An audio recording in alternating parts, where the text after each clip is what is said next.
And every day feels just like heaven. Wifey, you mean the world to me. Good evening, everyone, and welcome to the debut podcast, Etcetera with the Woodards. I am your host for this evening. My name is Craig Woodard Sr., and this is my beautiful wifey, Christine Woodard. Hey, Christine, how are you? I got to explain to you guys. So, go ahead. She does not want to do this at all. Anxiety's kicking through the roof. I said, look, it's just a conversation with hubby, right? Yeah? No? We're gonna have a good show tonight. We're gonna talk about some topics. We've been married what 13, 14 years almost now, and this is my college sweetheart, and we dated for a year in college, and we're from Pennsylvania, and I went to Mercyhurst University. She went to IUP, Indiana University of Pennsylvania, and we dated for about a year. Kind of, there was distance in between. Broke up. Went on about our lives, and got together back in 2010, and we got married on 9/10/11. So um, we've been together. She's known me since I was 19, and I'm 50 right now. So you can see the excitement on her face. She's just loving me right now. So we appreciate you guys joining us. We got some topics to talk about. The first one I wanted to talk about, we are living in Tampa right First now. of all, this is not a reflection of my company. It's just not a, yes, she does work in the school system. No, I don't. Who do you work for? Nobody. Nobody. Self-employed. I work for Craig Woodard, She's self-employed today. So Ecetera. we do live in the Tampa Bay area, and we do run a nonprofit organization as well. It's called the Down Syndrome Association of Tampa Bay, and our son Craig Jr. was blessed with Down syndrome 10 years ago. He'll be 11 on April 13th, coming up here a few weeks. But our passion is the Down syndrome community, special needs, things of that nature. So we started an organization 7 years ago. It was actually February 23rd of 2018, and we've been going on strong. We had a huge fundraiser. Our vice president, his name is Drew Garabo. He's on Drew Garabo Live on 102.5 The Bone, local radio station here in Tampa Bay. We've had our fourth annual Down to Bowl event, and man, it was fantastic. Another sellout. What did you think about the fundraiser this weekend? That's a great question, but where am I supposed to look? There's the camera right there. See the green light right there? I wondered why you were looking up there. Yes, that's the green light right there. I was looking there. We got our monitor, we got the camera, you know. Oh, wow. Down the bowl. How would you think? It was great. Yeah? It was great. A lot of people there. Like, what it compared to last year? What did you think? I think there was a little less people, but still the same support. I don't know. It seemed like dollar-wise, we raised more this year than we ever have in the 4 years. We raised just under. I kept getting donations sent after they did the big check.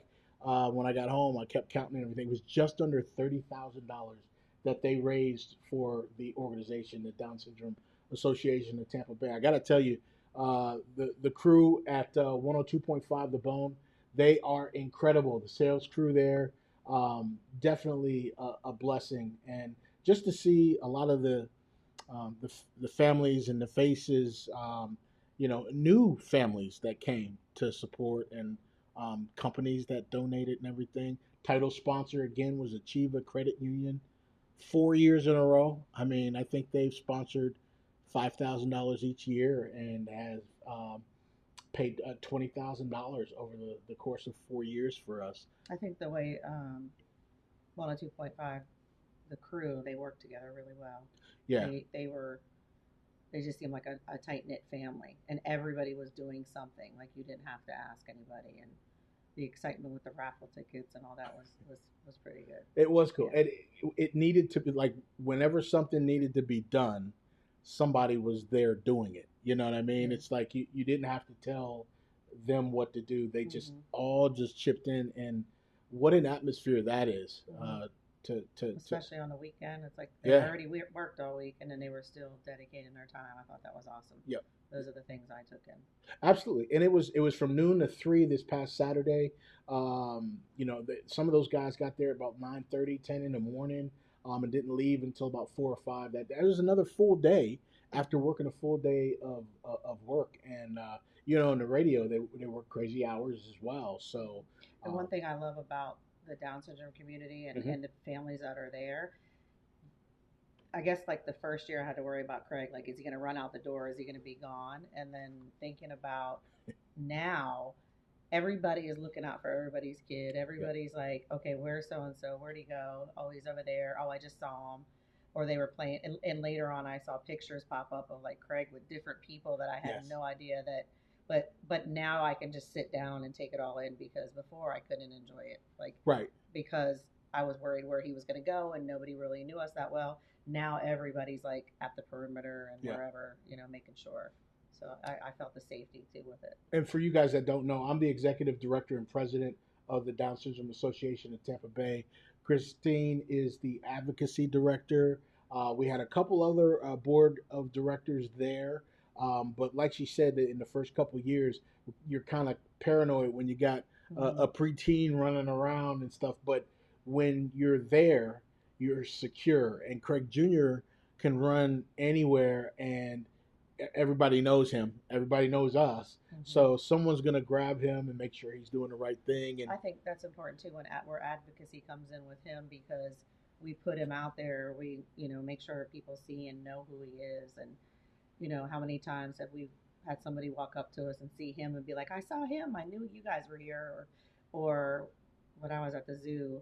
yeah, And one of my former students saw him, and I was videotaping, and the reaction on her face when she saw him, and I hadn't seen her since 2012, but she knew him from Facebook. So, he and I stopped at Subway. We stopped at Subway, and he walked in first. And a lady that worked at his old school noticed him and called him by name, and then looked up and saw me. But she remembered him from, I think this was pre-K, I believe. Um, but also talk about what we've done to put him out there and get him known, not only here locally but nationally as well. and it isn't a fact of being known like, whoa, I'm popular. It's a fact to let other families know it's going to be fine, Yeah, or there's potential for what you can do. So, I mean, a lot of times we've talked about people like they're probably sick of seeing us, but we're not going to go anywhere when it comes to him because there's a lot of parents out there that don't know what's going to happen. But, lately we've seen more kiddos, with Down syndrome, born with Down syndrome, even at the fashion show, yeah. so. And a couple other things too.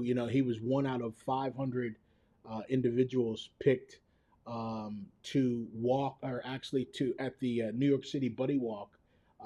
He was on the jumbotron in Times Square, and to see him, I didn't get a chance to go, but Chrissy went, and by herself, to take it all in and to go to the Buddy Walk and to be on the streets of New York City and look up on the jumbotron and see your son up there. It was really thrilling. What was it like in New York City for you, outside of the ticket that you got? Oh my goodness.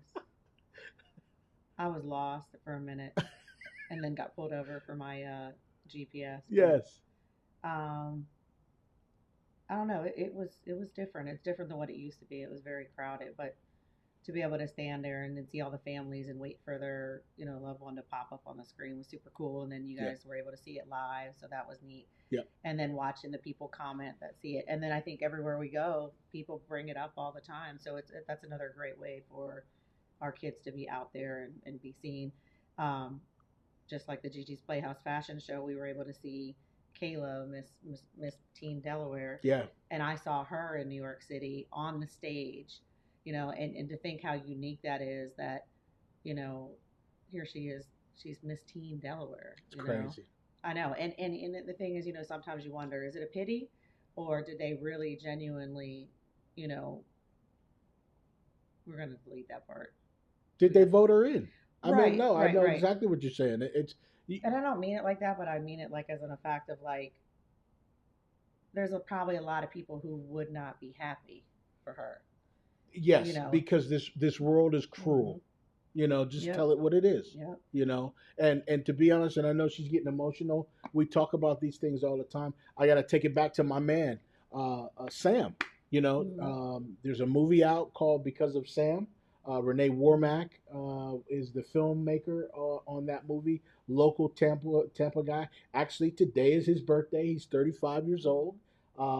And Sam Piazza is an incredible young man, blessed with Down syndrome. And when he grew up here in Tampa and he went to high school, he was voted as the homecoming king. So you do think, are these people giving them the pity vote, or is it just love? And when you see a number On of the outside, you would think that. yes, And this is the part that I didn't, like I was saying, you want to delete that, but I can explain it. Like, yeah, no, we keep on it the in. inside, we know why, because they are genuine. They do have love. I mean, like, you see the video of Sam and he's like blowing kisses Yes. at me at the fashion show. Absolutely. So it is, I think, genuine. And then to go back to, the part about,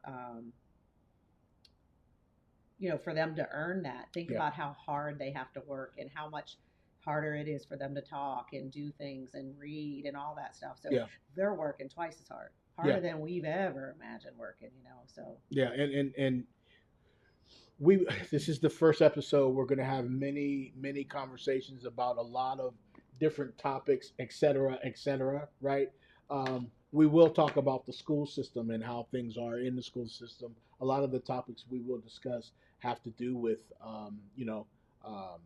the Down syndrome community, because we're so highly connected in it. But I want to go away from that for a second, and then we'll come back. We'll bring it back. No, I was just finished talking about the fashion show. Yeah, we're going to come back to that. Yeah, but I want to talk about that with the halftime show. That's what I'm doing. I know. So we're talking about. So the next topic that I wanted to talk about before we bring it right back, so we can kind of that's right. shed some news. Yeah, it was big news still that people are talking about, that a lot of people had to take in. Some people didn't get it, and it took a little while for people to understand how brilliant the Super Bowl halftime performance was with Kendrick Lamar. And we learned a lot of information about the message. This was not a halftime performance. This was a message to America. It was a message to the president, who was in the house watching this. Yeah, I understand, but he got the message. But when we broke down everything that Kendrick Lamar stood for and what he did during his message, what was your thoughts when you saw it?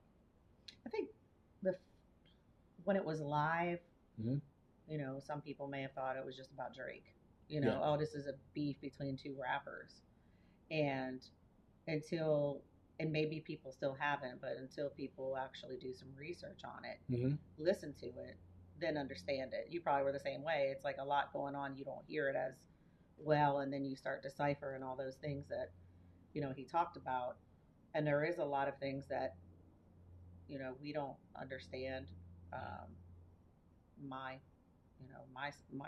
say section. It. Say it. White people. What? Well, who? White people. White people. But so you don't know for sure, what somebody's going through. So yes, there's an issue with Drake, but he's got generational situations that the younger version of kids are going to think it's about Drake. It's a rap battle, where when you go back to some of the things that he broke down, about how people are divided and everything, that's a little deeper. The 40 acres and a mule. Yep. So those are things that are for older people to understand, and they may not understand it because they don't want to research it, or they don't want to admit that it's actually out there. So. Well, and young folks don't know mm-hmm. about Uncle Sam. They don't know about Uncle Sam, and then for him to have, out of all the Sams out there, mm-hmm. Sam Jackson come out mm-hmm. as Uncle Sam, and Uncle Sam, he's playing this role where he's America, mm-hmm. and he's telling Kendrick Lamar to stay in his place, to stay in his lane. Don't do that. Mhm. That's too ghetto, you know. And he's speaking from America, and Kendrick Lamar is like, you can't hold me down.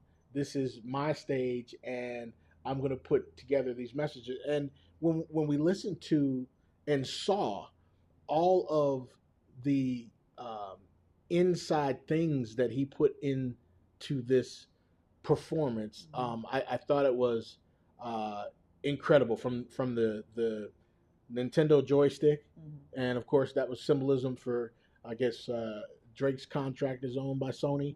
Um, But but the other thing too is that to to think, and I'm still stuck on the old thing I was saying, but yeah, um, think about it, a lot of these kids don't know like Biggie and Tupac and all that stuff. that's right. In our minds, we're thinking like, what are they going to do next? Yeah, Would it ever be something like that, or have we come a long way actually, and they can do this? And I've seen people even say, maybe they should collaborate together because right, then the two of them together, showing how they can come back together. right. Can So this just be sometimes music? is this just a publicity stunt? Right. Right. Mm-hmm. I mean, are they really that mad at each other? I don't Right. know. I don't know. I mean, they do kind of go throw blows, low ones. Yeah. Well, you know what though? I tell you what, Kendrick picked the perfect time to spread the message that he wanted to spread because 133 million people saw this performance. Regardless, 133 million, and it was the most viewed halftime performance. And there was a lot of people. I've seen a lot of social media clips of what some people interpreted the performance as, and just so funny, man. You know, to see. That's why they're like, turn the TV off. Yeah. Really, and that fit perfectly because I could hear people like, turn this off. Yes. Yes. Turn it off. And they didn't get it. They really didn't get it. But And some people did though. some They people, did. a lot they of people did. A lot, and that's the other part that makes me happy is when you see people online like Drew's sister. You know, like she's on there talking. She's always Judy sticking up for the underdog, and I love the post. Like her and Drew are so witty and sharp and so funny. Yeah, gotta give shouts out to Judy Garabo Hayes and Drew Garabo. Drew it's just so funny, but they see everything. There's not um, um, everything about them is pure. Genuine. You know, and I love people like that because you're drawn to people like that, and they say what's on their mind, and they don't care what other people say when they're speaking the truth. I do that all the time as well. No, you don't. I do. No, I do. No, Watch really, the most honest person in the world is me. And Etcetera and Ecetera. That's why I don't want to be on here. Oh, great times. But okay, let's swing this back into the fashion show. Oh, yeah. What was your idea? So we had the Super Bowl halftime show. Drake sent a message. It was incredible for the world to see, and a lot of people have really come to appreciate and change their mind about what that halftime performance was all about. So a couple of weeks later, we have Gigi's Playhouse Tampa fashion show, and we wanted to send a message too, right? Yeah. Yeah. What did we do? What did you do? Well, I just thought about it. I said we should have him. So we hadn't been in the fashion show for a while. Yep. We've been in other fashion shows, Craig School. Yeah. Kalina did that, Mm-hmm. and then Shay. But Mm-hmm. This is a different crowd. Yeah. And so I thought, you know what better time than to have him dressed like Kendrick Lamar. Yes. And the outfit was fly. He was G'd up. He was fly. And I mean, I would have did more, but I ran out of time. But, Yeah. But and he was a late entry as well. Yeah. And I thought we did well getting him in and getting him dressed. He had a black T-shirt on with a sparkly picture of Kendrick Lamar on there. When he said, "Say Drake," right at that time, right when he's looking at the camera, he had a black fitted hat on backwards. Yep. Grace. Yes. Grace Fisher made the shirt. Yes, thank you, shirt, Grace. The shirt plug. He had two diamond earring or necklaces. Everybody was like, "Is that real? I know they Is look that good. real?" I'm like, "Yeah, it's real." No, And it's $12.99. and he had a C minor for Craig Mm-hmm. Jr. Yeah, I didn't want to hit the A minor thing Yeah. because I just felt like that was too much. Yes, yes. But because I don't like that, obviously. But Yeah, and we individualized this for mm-hmm. him. Mm-hmm. And then great job with the jeans. She found the bell bottom jeans that kind of fitted a little bit through the thigh area, and They're then not bell bottom, they're flare. they were yeah the flares. Bell bottoms are like real wide. Yeah, The flare is like or like a boot cut or something. I don't know. it looked really good. It man. depends what generation explains it. Yeah. Then he had a jacket on as well, blue and black jacket, and he came out and he does a little modeling. He does some photo shoots. He's had some, of course, and he's obviously walked through a couple fashion shows. And he hit the runway, and it was kind of over with. Like the green light is on. Mm-hmm. It was on for him as well. Well, one thing that tells you about that is a lot of people have a misconception about kids that don't talk, that they're not paying attention. Mm-hmm. And he's paying attention to everything. Yes. So he knew what to do, even though he was looking at the brochure with all the names on it. Yeah. He still knew what to do when he got up there, and he did it. Yeah. It was incredible. Yeah. It was Yep. incredible. You know. So as far as the outfit, Yeah. I'm sure there were some people there. Nothing against people. I mean, that's their opinion, but Yeah. they probably were like, "What is he wearing?" Yeah. Or, "I can't believe he has that on." And Yeah. then you have the other people that you saw, because I'm looking at the video and I'm looking at people in the background, and just to see the excitement, I was happy about. So Yeah. hopefully people get it, and when we talk about inclusion and bringing people together, that's part of it. Absolutely. So the Super Bowl was the idea for the fashion show. Yeah, and it turned out really, really well. I'm glad we had him done up like we did, and he got a lot of compliments for it. And he kept the hat on, like he never wears a hat. yeah, The 2 times he kept the hat on was that cowboy hat Yes. at the other fashion show that Kalina had, Yep. and then this one, Yep. and then he'll wear it on the baseball field, which sometimes. yeah, But normally I could never get him to wear a hat. yeah. So He did well, kept it on, and, Yeah, and he knows when to turn it on. showed up and showed out, right? And sometimes you got to pop out and show, you know. Peekaboo. And he did. So, next story in the news I heard yesterday. Casey Anthony. Now, when I moved down here, 2010, there were a couple of big nationwide cases that were going on at the time. Casey Anthony was one of them, and she's right an hour away in Orlando. Another one was Jodi Arias, and that was out in Arizona, I believe, Utah, Arizona, out that area, out west. And then, unfortunately, a little bit further east from Orlando was Trayvon Martin. And we personally went to the courthouse for his, not actually his, but George Zimmerman's decision. And we got a little story we could talk to you about that. But Casey Anthony, one of the bigger ones that I remember when I first moved down here when we got married. If you don't remember Casey Anthony, she is the mom that her daughter went missing, and she didn't call the cops for a month or two, 30 days or something like that. She didn't call the cops, and her mom called the police on her. And that should have been a reason, just not calling the cops. Go to jail. Like, can you imagine, like, your kid's missing, you're like over there in a club? Yeah, she was in the club. She's partying. Now, we have to say for the record, she was found not guilty by a jury of her peers. However, the facts in this case are just so sketchy. It was just so sketchy of what happened. Yeah, Jose Baez is a top attorney, and so she went on a TikTok yesterday and has announced, She's pregnant? No. Oh. No. She has announced that she is now a legal advisor, an advocate for women's rights and for like the LGBTQ community. I don't know how this is gonna go over. Well, wait, so she did that documentary? Yes, but 2022. But if anybody watches that, their mind would probably be changed a little bit, And she worked with all those. She had that group of people that worked with her Hmm. and did cases and stuff, right? I believe so. I believe So so. Yep. I don't know. I mean, I don't know. It's. Is it her? Is it her dad? Is it somebody else? I don't think we know the truth, to be honest with you, of what actually truly happened. But did you think differently after you watched the series on her? Um, All the things that happened.